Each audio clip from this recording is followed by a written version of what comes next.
as I said earlier, today is the 22nd of 32 classes on Vipassana, introspective insight into Anicca, Anatta, and Dukkha. This sutta follows closely with the last, I'm losing track of how many, the last 6 or 7 talks, but every one of them in these series is resolving into each of these concluding suttas as we conclude this study. In the Dukkha Sutta, the Dukkha related an aspect of Dukkha to believing and practicing false dharmas or being stuck in false ideologies. And that's to be recognized and abandoned. And that is a common theme throughout the Buddha's Dhamma, which makes sense, that the Buddha's Dhamma is basically recognizing wrong views and wrong thinking, accepting that's where we're at, and then simply abandoning them because now we're being presented with the structure for right views and right thinking. In other words, we don't have to conjure it up. The right views that we develop through the Buddha's Dhamma is not a fabricated view that somebody's teaching us is reality and we accept it. Usually we accept it because everybody else is doing the same thing. The Buddha thought and realized something completely different. Everything the Buddha understood contradicts. It contradicted the common beliefs of his time, and it continues to contradict the common beliefs of our time. And as I go through the sutta, I think you'll see very clearly why human beings create these imagined and fabricated and magical and mystical realms, and why they're so debilitating when we do. So let me get to that, because as we're learning in this sutta, the Dhamma resolves within a self, and it resolves within a self developing right view or right understanding. And so going back to the Paticcasamuppada Sutta, dependent origination, which states what the Buddha awakened to: from ignorance of Four Noble Truths as a requisite condition, it's required, comes fabrications, comes this fabricated way of looking at ourselves in relation to the world. And that's the important thing about fabrications. It's not so much that we fabricate physical objects. We don't. We fabricate our relationship with physical objects, with people, events, and our own ideas that arise and pass away in the world, including the belief in these speculative realms. It's all part of that. It's all part of fabrications. I don't think I'm making this point very well. Creating a doctrinal system over fabricated views is still fabricated, no matter how grand they sound, no matter how many people believe it, no matter how long as human beings we've established these types of views, religious/spiritual views. They're still fabricated. Anything rooted in ignorance of Four Noble Truths is fabricated. And these are certainly ours. We get to it. So, give me 1 second.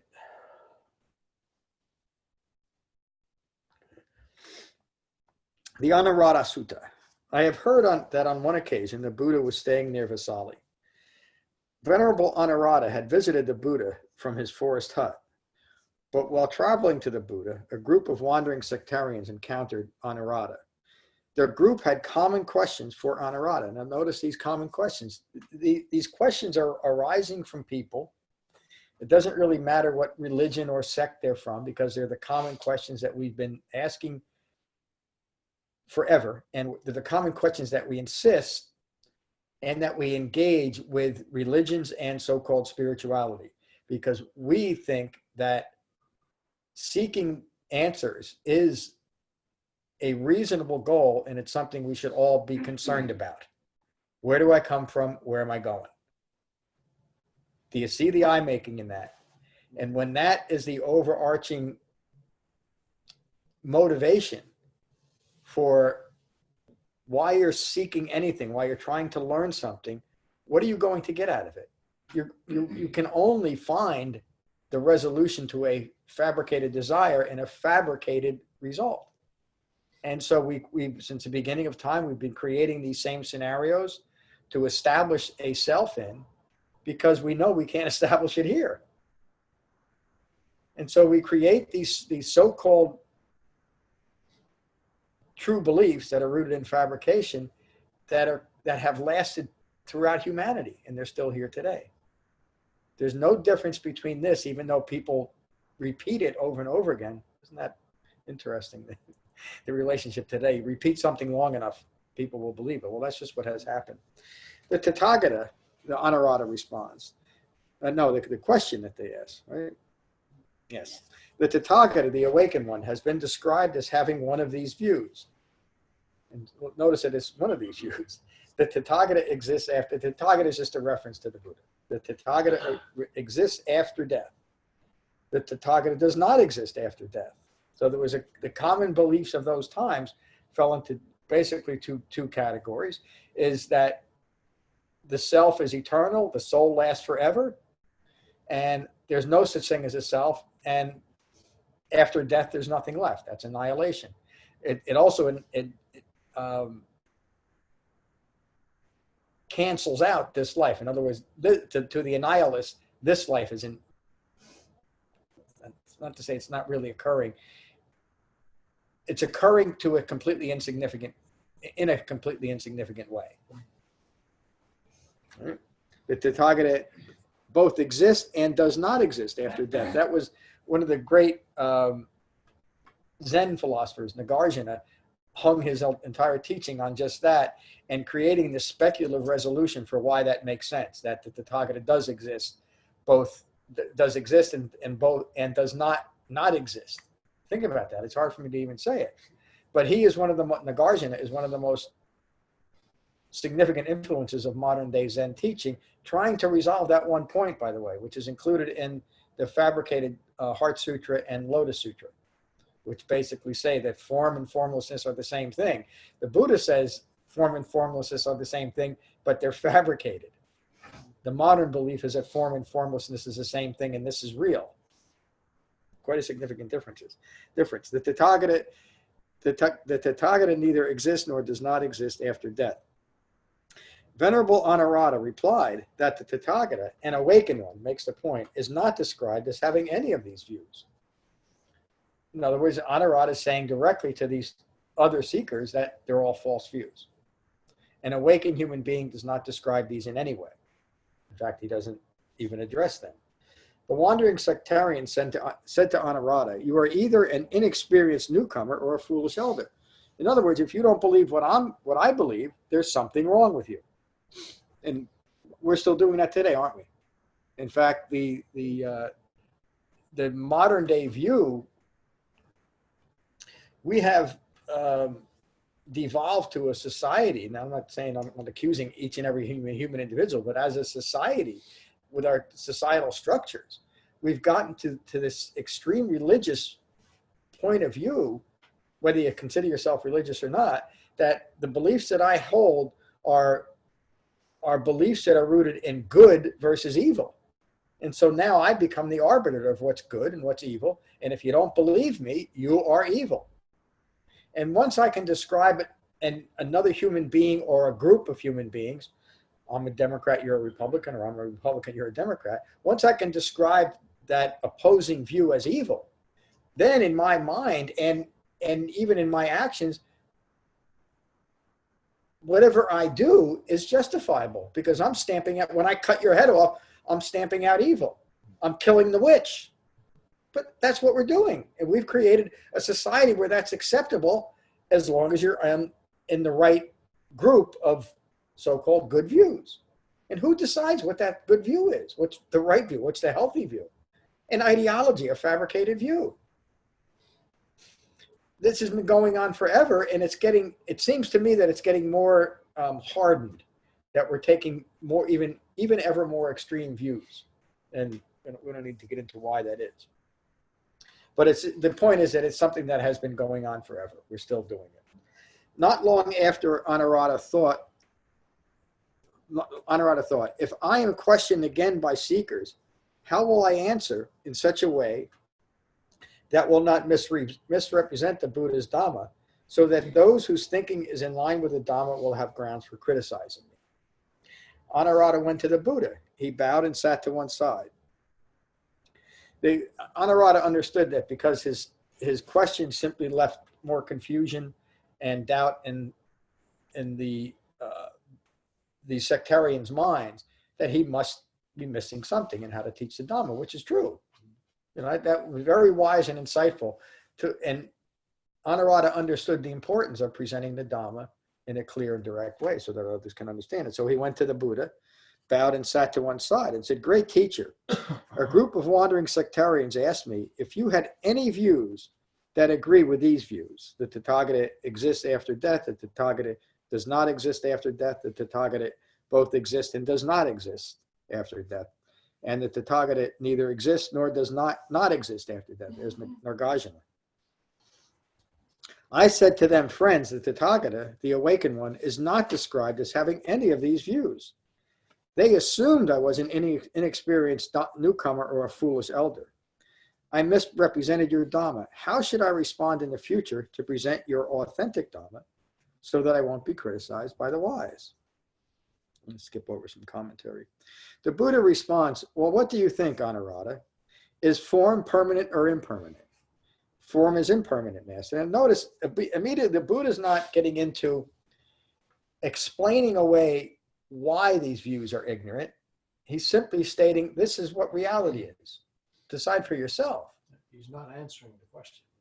Because the question doesn't deserve the answer. In other words, from a person with understanding, even engaging in trying to answer the question is an exercise rooted in ignorance. You can't explain a fabrication except to say, clearly, that's simply a fabricated view. Now he says, I don't teach that. He doesn't say that, but he says, this is what I teach. I teach that form is impermanent. Anuradha says, he asked the rhetorical question, is form impermanent? Anuradha says, form is impermanent, Master. And is that which is impermanent easeful or stressful? So the Buddha is, again, immediately pointing to the Dhamma. He's saying that basically anything that is impermanent is stressful. Anuradha will agree with that. And we understand, and those that are following the Buddha understand that everything is impermanent. So everything is stressful if you're attaching yourself to it. And is that which is impermanent easeful or stressful? That which is impermanent is stressful, Master. Excuse me.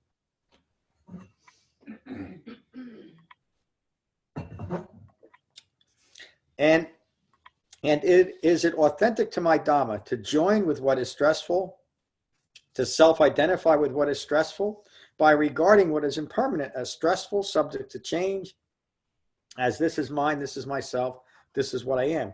No, it is not, Master. So all of those things, we see it clearly. Where did I come from? Where am I going? Do I exist? Do I not exist? Do I both exist and not exist at the same time?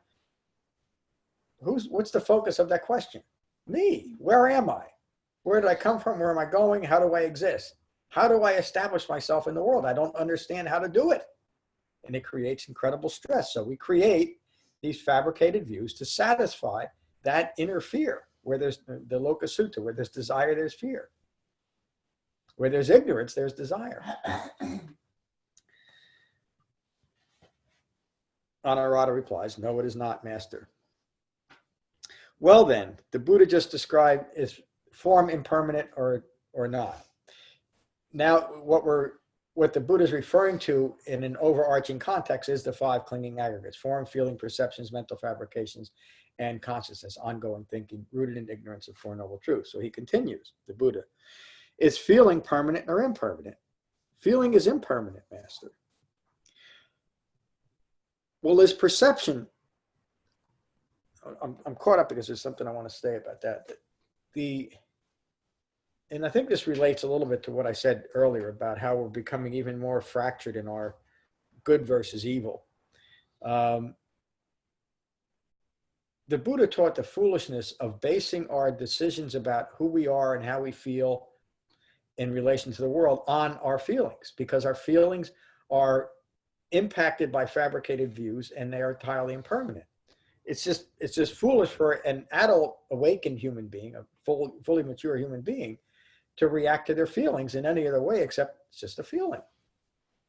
But yet today we are getting to the point where any negative feeling is seen as a trauma rather than just having a physical life. We're creating, I know that you've probably heard of this for a while. I just heard of it recently, that even on college campuses with adult human beings, we're creating these rooms to massage their feelings, where we should be teaching people that dealing maturely with your feelings is part of being a human being and being a mature human being, not crying about how you feel, to understand that your feelings are impermanent.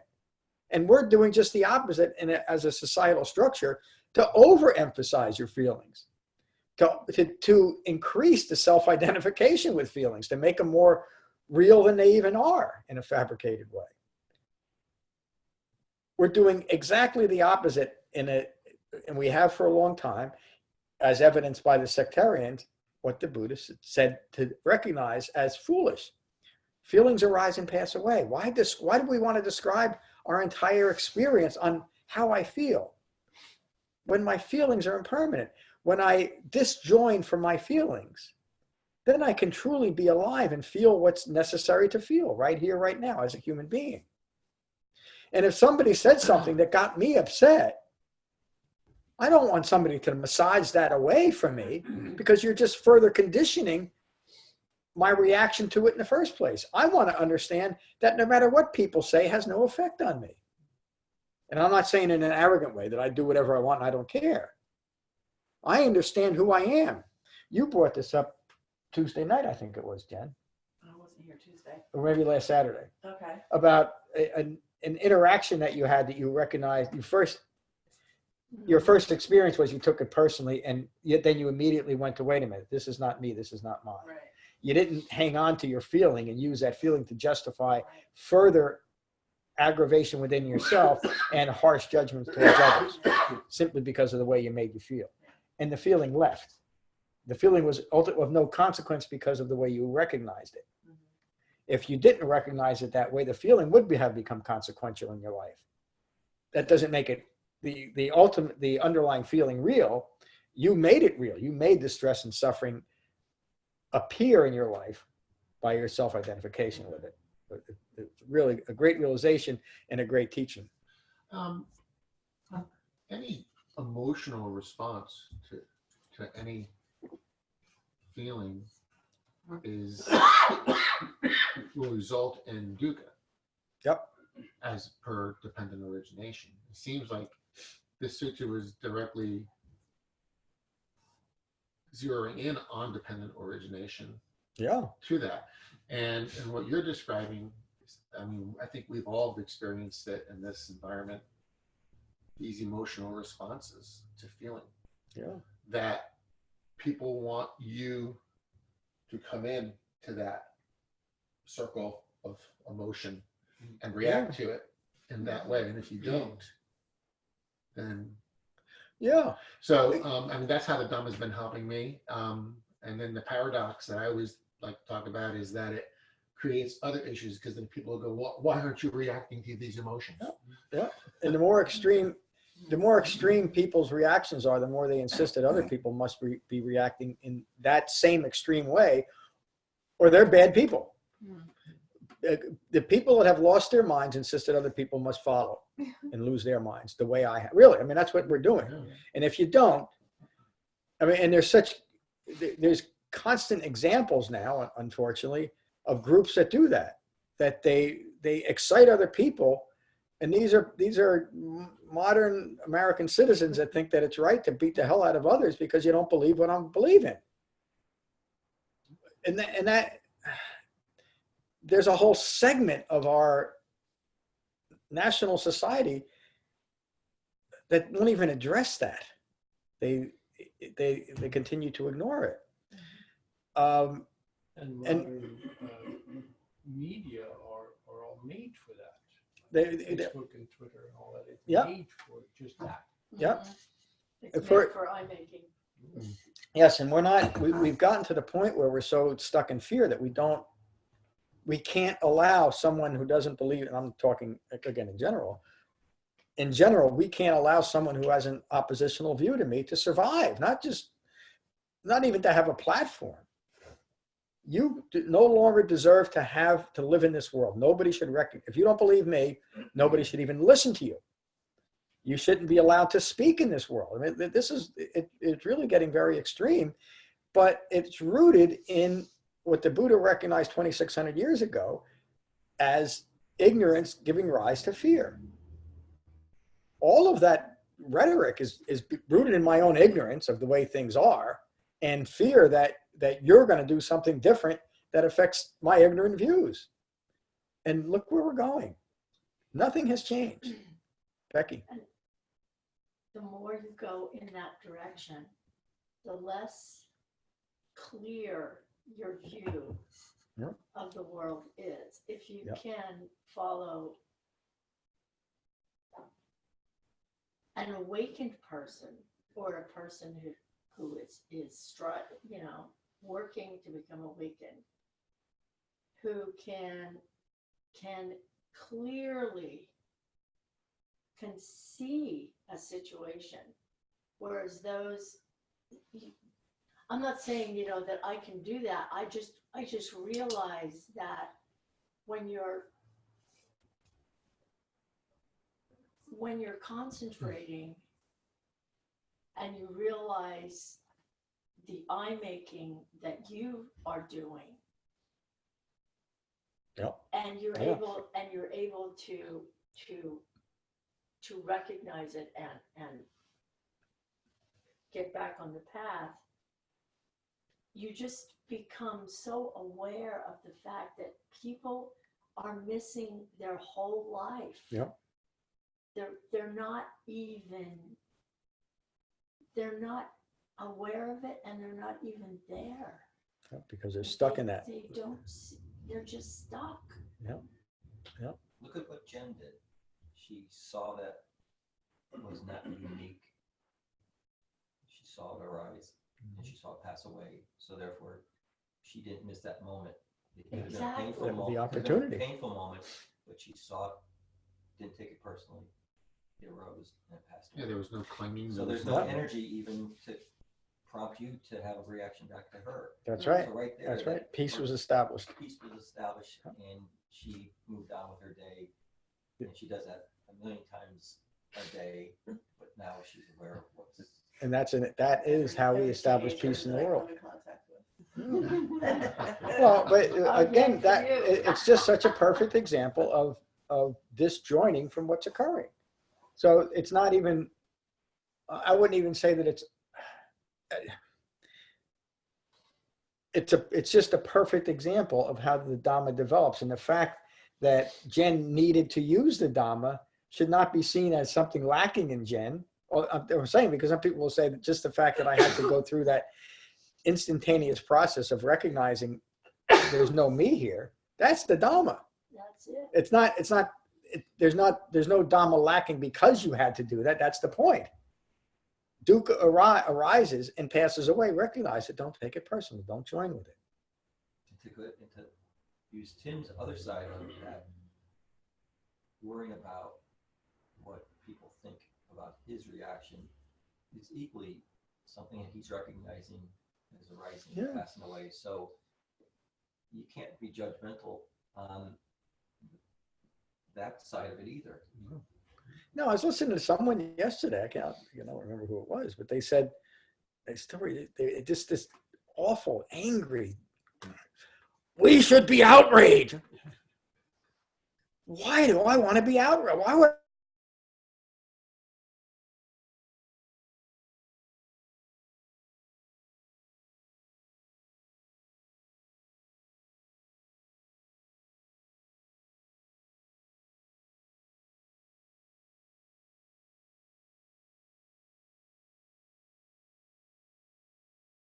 I know without having to be as outraged as that person was? I can be a much more effective human being when I don't constantly insist on losing my mind in order to live in the world. The old bumper sticker, if you're not outraged, you're not thinking. Yeah. Well, look at the suffering that person was going through. And that they insisted that other people must suffer the way they do. That's just what you're talking about. And what Becky was saying, in those situations, if you stop the I making, there's simply no opportunity to be hurtful towards others. You'll and as Jen said, we'll start establishing peace in the world, but it's the only way.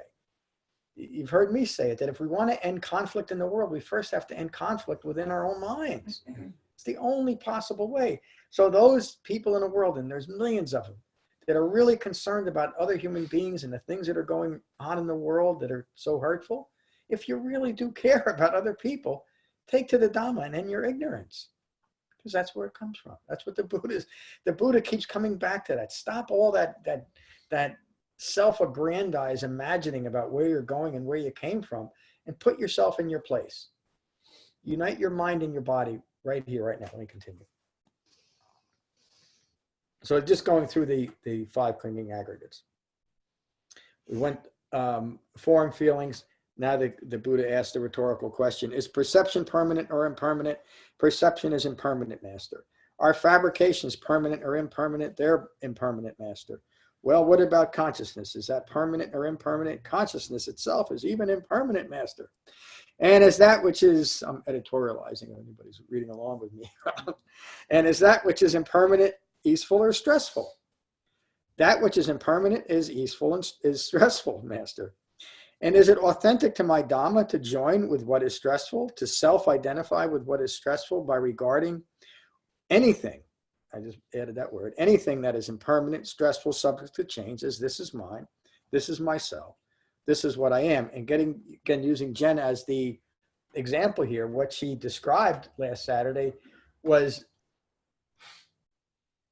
an idea that had occurred to her that created distress. Correct, Jen? I don't remember I honestly don't remember what you're talking about, so I feel like I'm a situation in right now. well, I don't remember it exactly.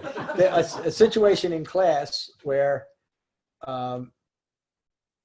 something arose that you reacted to, but you immediately recognized the reaction and you calmed it down within you. It must have been something somebody said, or Yeah, I don't remember that part I of don't it. either.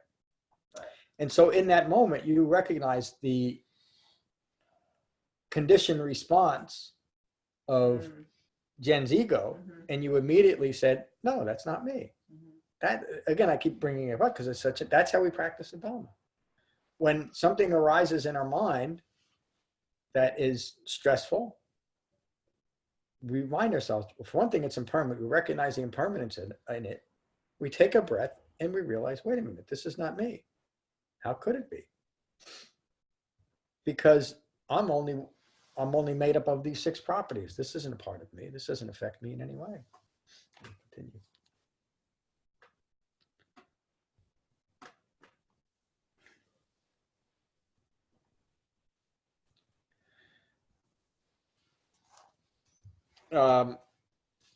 The Buddha asks, do you regard this as me? Is this mine? Is this myself? No, it is not, Master. Anuradha, do you regard form as a Tathagata? No, I do not, Master. Well, do you regard feeling as the Tathagata? No, I do not, Master. Do you regard perception? No, I do not. Do you regard fabrications as the Tathagata? No, I do not, Master. Do you regard consciousness as the Tathagata? No, I do not, Master. Well, Anuradha, do you view the Tathagata as being in form? Do you view the Tathagata as being other than form? Meaning any speculative, non-physical existence is other than form. It's also sometimes referred to as the formless or the realm of nothingness or emptiness. All things that Buddha said, don't go there. Do you view the Tathagata as being in feeling? Do you view the Tathagata as being other than feeling? Do you view the Tathagata as being in perception? Do you view the Tathagata as being other than perception?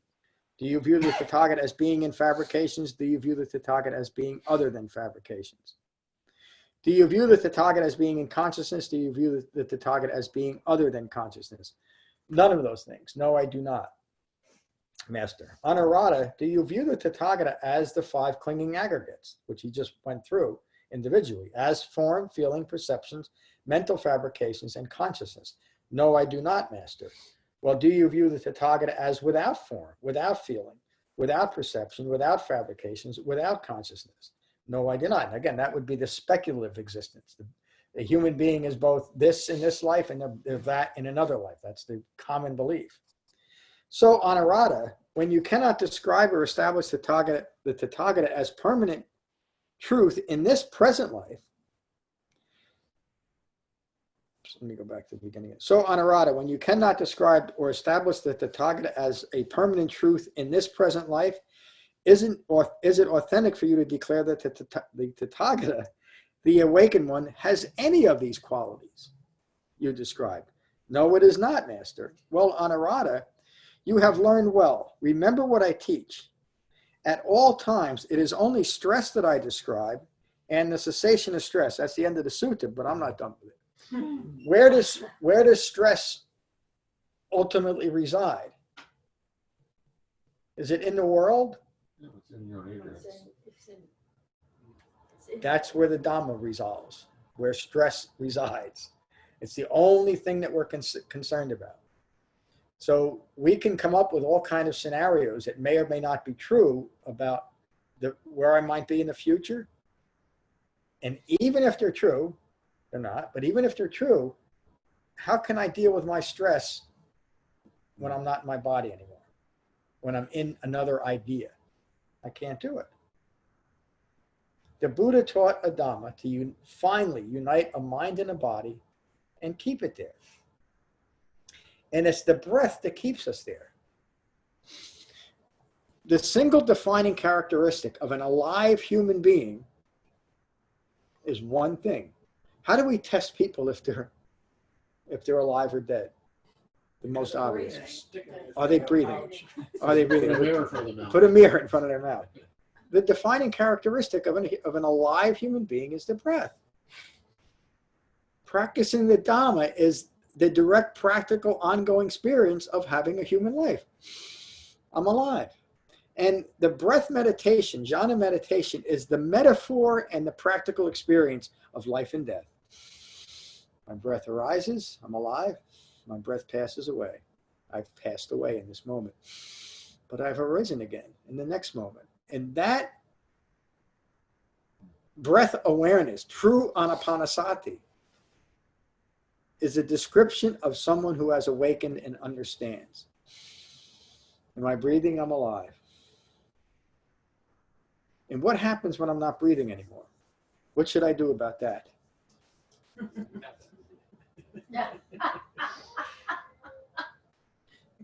So here I am. You got other problems. Here I am.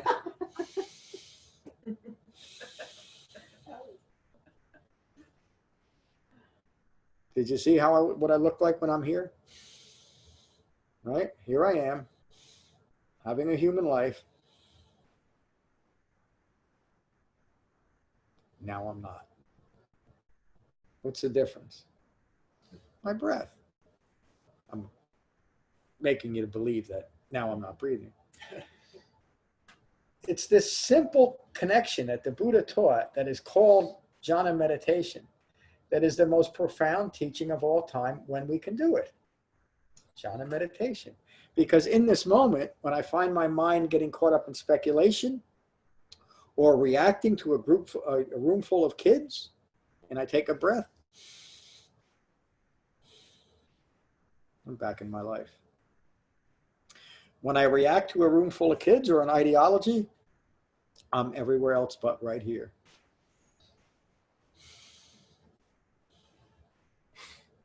Now I'm alive. The end of today's sutta. Let's start with Mary. Mary, how are you this morning?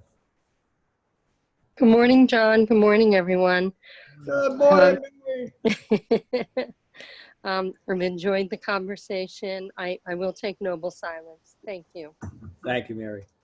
Good morning, Jen. Good morning. I feel like I said this the last time I heard this sutta, which was just that I appreciated how you're seeing an example of someone who's on the path, and Anuradha is on the path, and he kind of gets knocked off a little bit by these people who are asking questions because he starts to be then concerned about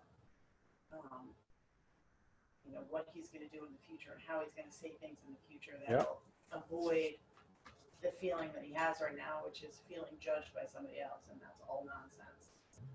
And the Buddha like redirects him. Yeah, this is impermanent, and Thank you. And think about what else the Buddha was able to do because of his awakened, fully mature state. His ego, he wasn't drawn into the debate about whether these things are real or not. He just ignored them because they deserve to be ignored. They're an aspect of ignorance to even think of those things. Much like the sutta, the Vacchagotta Sutta, and some of the other ones. We just, as an awakened human being, there's no reason to even talk about something that is just a fabrication. There's no reason to. This is the Dhamma. This is what we should be focused on. And the Buddha does that consistently. It's only our own unawakened self that would feel like we need to debate that to resolve something. Let me show you, why that's wrong. It's just, here's the Dhamma. This is what it is. Because the debate, trying to debate a fabrication can only result in further fabrication. It's just the nature of that. So, thank you. Good morning, Wanda. Good morning, all 16 noble sons. Good to hear. Good morning, Ram. Yeah, that's when I was reading it last night. That's pretty much what I got, was that Anuradha got flustered because he answered the question. And the Buddha pointed out directly that if you're going to be, I see this sutta as a sutta on teaching. It is, yeah.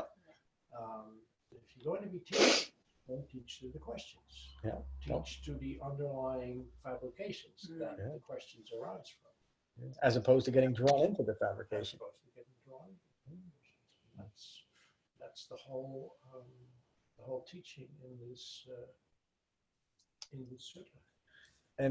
And the purity of the Buddha's Dhamma is just that. Recognize things that aren't part of the Dhamma and don't try to make them part of the Dhamma. I mean, that's really the motivation of the sectarians.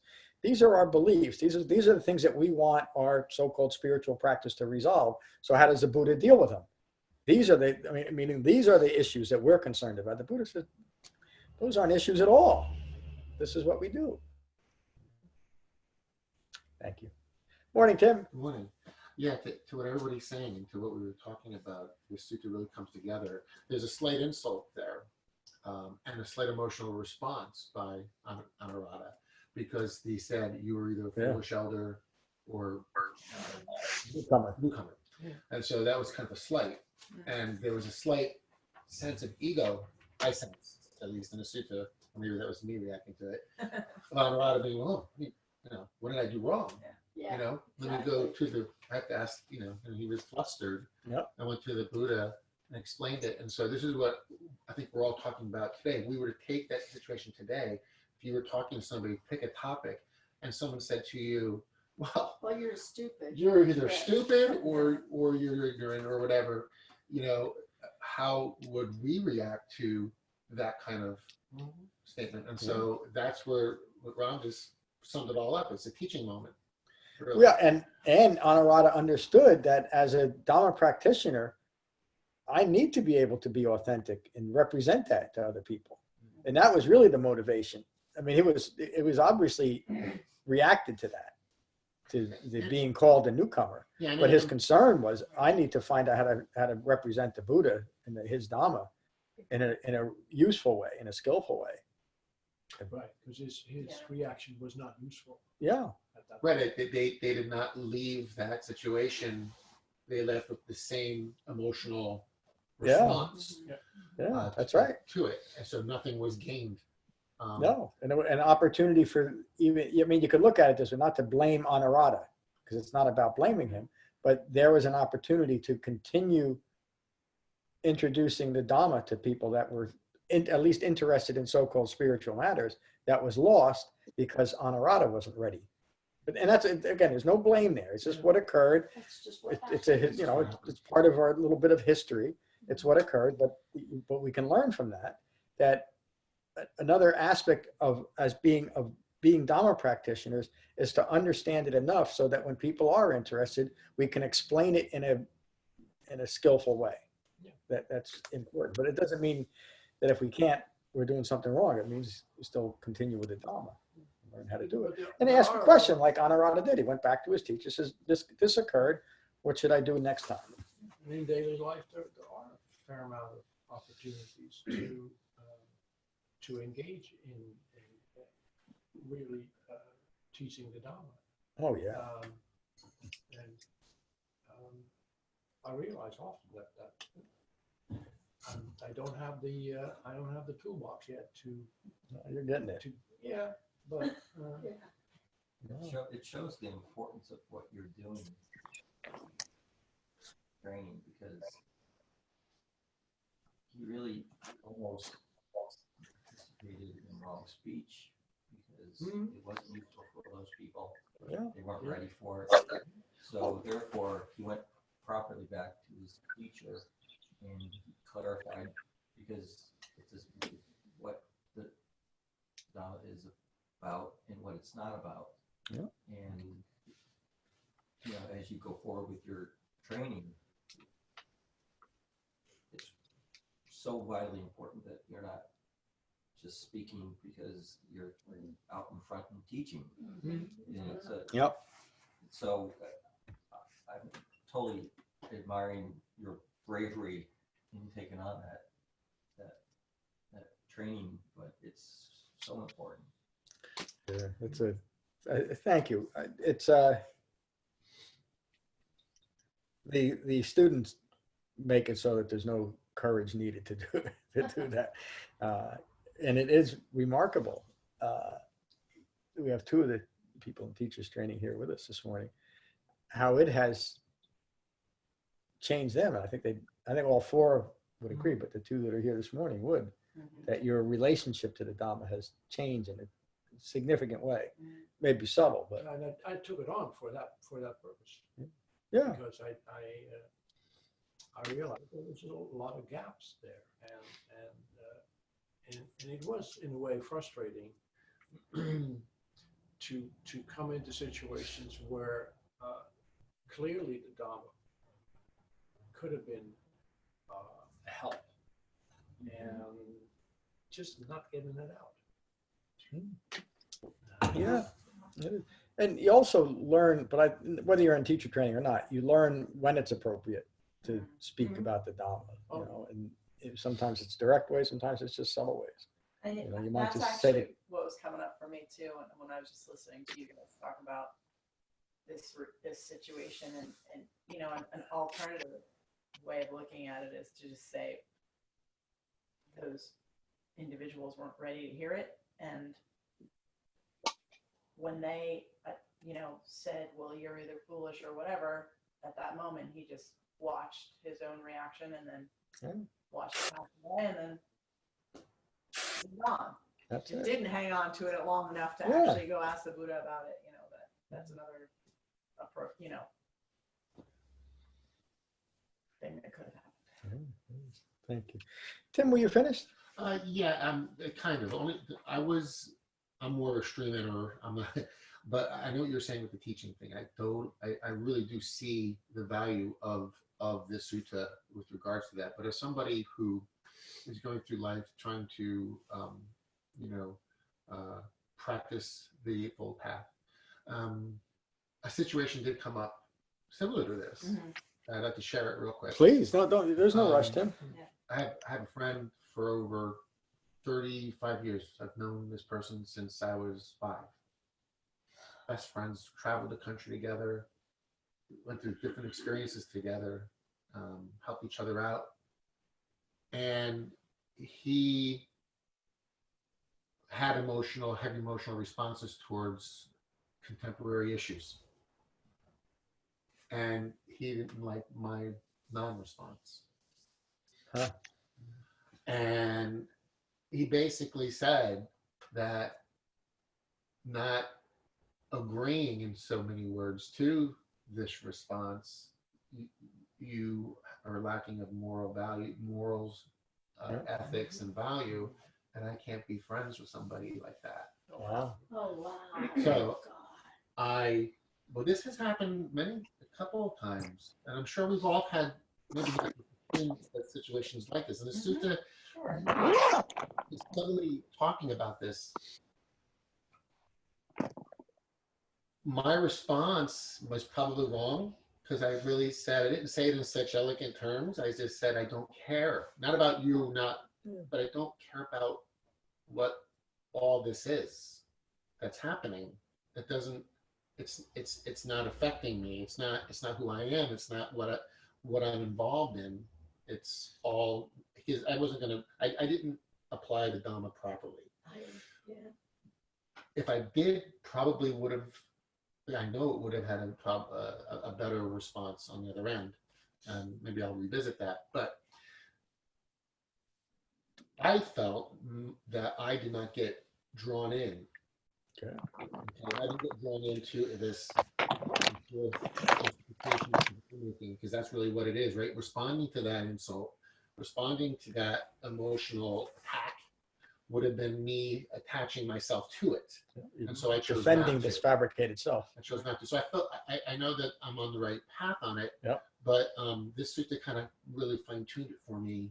I'm hoping when these situations present itself again in my life, which I'm sure they will, that my response is more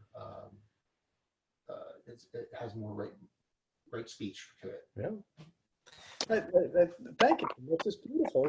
It's just that way too. That I've lost that I've had for years because I refuse to hate a particular human being, and they literally insist that if I don't tell them that I hate a certain human being, they don't want anything to do with me. And it doesn't. I was going to say it doesn't bother me in the same in a. It doesn't bother me in a self-reflective way, meaning I don't take it personal. I do feel bad about another human being who is so deeply rooted in their own ideology, so fearful of their own ideology that they lose a friend, that they have to cut people out of their lives. Not that they've lost the greatest friend. It's the situation that they put themselves in that is bothersome to me. Not that people think that there's something wrong with me because I don't hate a person, but and you're going to get very quickly, I think, to this point, Tim, because you've already recognized the issue and you've already developed the idea that I'm okay resting in the Dhamma. I don't have to be any different than I am, and that's only going to deepen. And you can. The Buddha even calls that, and I call it, it's simply this inner poise that we develop, rooted in concentration, rooted in that developing level of jhana, and understanding the world from the point of view of right view. You can see your friend clearly. So thank you for sharing that. Very important. Good morning, David. Thank you. Good morning, Kevin. Good to see you. Good to see you. There's, it's a great teaching, and I think ultimately Anuradha gives the right answer. It is the right answer. He says the Buddha is not represented by any. Yeah. But maybe then he doubts himself that it's not a complete answer. He's on the spot and will mention the fact that he does know. Yeah. It is true that this is beyond the scope of what the Buddha believes, and it's not part of the Dhamma. Yeah.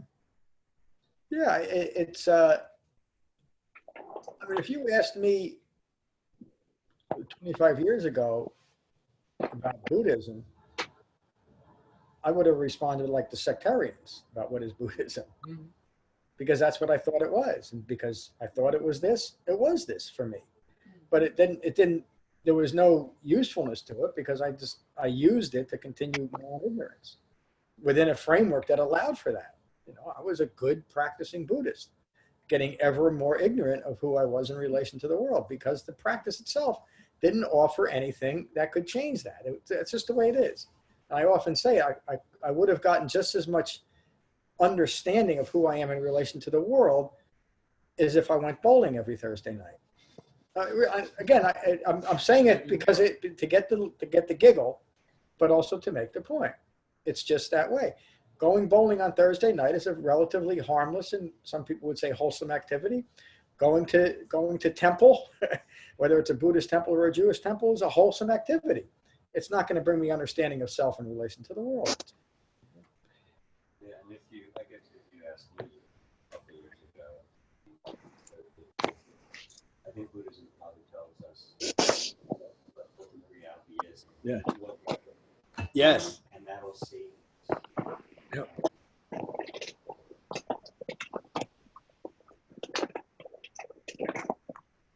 Yeah, it gives us an understanding of things that we don't understand yet. These things that we conjure up in our heads like that. Like, where am I going in the future? Where did I come from? Who made me? You know, do I exist in all these different realms? Those are all fabricated speculative beliefs that we've been answering and insisting that didactic systems will provide the answer to these things just because we have the question. But that, again, it makes the point. You're so enamored with the question that you make up answers to it. Anatta, the views you hold of a self are not a self. Let go of the self. That's a completely contradictory teaching to the way anatta is usually presented, as there's no such thing as a self. Doesn't make any sense. Good morning, Becky. Good to see you. I'll just say it's very nice to be here, and this was I really like this sutta because I totally understood it. Isn't that nice? I like sutras like that too. You don't have to think too much. It's just obvious. Extremely rare. I agree. But it's also interesting that you'll see this sutta that way. Someone else will read it and say, huh? Yeah. You know, it's just that way. It's what we're ready to see. And other things, you know, just having this overarching context and understand where to apply it. We're very fortunate that way. The first couple of times I heard the sutta, I thought, well, he doesn't answer the question. So how is that? And Yeah, then- the previous sutta too. He Yeah. doesn't answer the question. Yeah. Somebody comes with a great pile of questions. Yeah, and it's like, I want And he doesn't answers answer the too. question. Yeah. But that is the answer. But he answers the real question when he says, as an enlightened being, am I formed? And that says it all. That goal is not to control form, feeling, perception, meditation. It's to understand it. Yeah, and it gets right to and the Buddha started with that too, didn't it? Get right to the point where the sectarians are questioning him about formless establishments, and his first response is, wait a minute, even form is fabricated. Forget about the formless. Where you're starting from is foolish. And I would even say reckless to even think that way. Right? It's right to the point.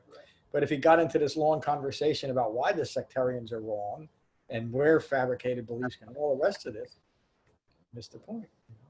And he also clarified for Ananda, clarified Ananda's thinking immediately.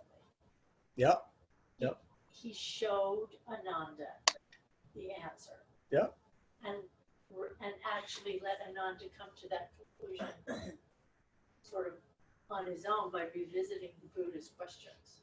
Yes. It's like, That's how the Dhamma is presented. Yeah. I mean, every sutta has a component of that.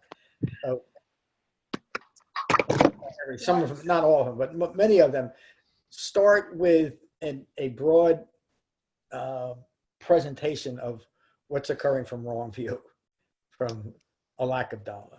And then this is the Dhamma. And it's presented always in that way of ehepasiko. This is the Dhamma, come and see for yourself. Develop this in yourself. Because if you're a sectarian and you insist on having, which is basically what people are doing, I want the answers to these questions before I come and follow you. You know, that's what you're saying. We'll follow the Buddha. What's his answers to these things? Because these are the things that are important to me.